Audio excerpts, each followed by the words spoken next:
अब हम आपको सबसे आसान भाषा में यह बताएंगे कि ये G20 समिट है क्या और इस समिट में ये सारे नेता आखिर क्या करने के लिए आए हैं। देखिए, भारत का जो आम आदमी है, आम नागरिक है, वो आज भी ये सोचता होगा कि ये सारे लोग आए तो हैं, बड़ी अच्छी बात है, लेकिन ये क्यों आए हैं और क्या करेंगे ये आने के बाद।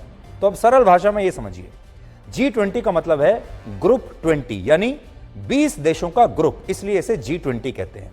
यानी दुनिया के 20 बड़े देशों का ये एक ऐसा समूह है जो वैश्विक चुनौतियों के खिलाफ एक संगठन के रूप में काम करने का लक्ष्य रखता है कि हम मिलकर आपस में काम करेंगे और एक साथ पूरी दुनिया के सामने जो चुनौतियां हैं उनके साथ लड़ेंगे। सरल शब्दों में आप इस संगठन को एक ऐसा परिवार कह सकते हैं जिसमें 20 देश मिलकर रहते हैं और ये सारे तमाम बड़े बड़े देश हैं। अब जब इस परिवार के सभी 20 देशों के राष्ट्र अध्यक्ष चर्चा करने के लिए एक तय स्थान पर इकट्ठा होते हैं तो इसी को समिट कहते हैं, यानी बैठक।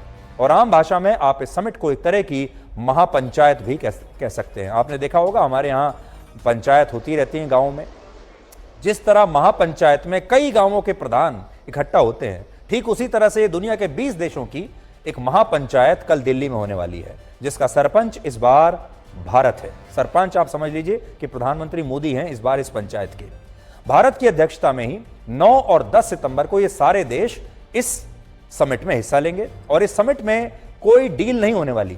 अभी बहुत सारे लोगों को ऐसा लग रहा है कि ये समिट कोई बहुत बड़ी, ये कोई बिजनेस समिट है जिसमें इन देशों के नेता भारत के साथ कोई बहुत बड़ी एक ही दिन में डील करके भारत से जाएंगे, जबकि ऐसा नहीं है। यह समिट इसलिए हो रहा है ताकि इन 20 देशों के नेता एक मंच पर आकर यह विचार कर सकें कि उनकी मौजूदा चुनौतियां क्या हैं। पहले तो इस पर सहमत हो जाएं कि हमारी चुनौतियां हैं क्या क्या और उन चुनौतियों के खिलाफ एक साथ कैसे लड़ा जा सकता है।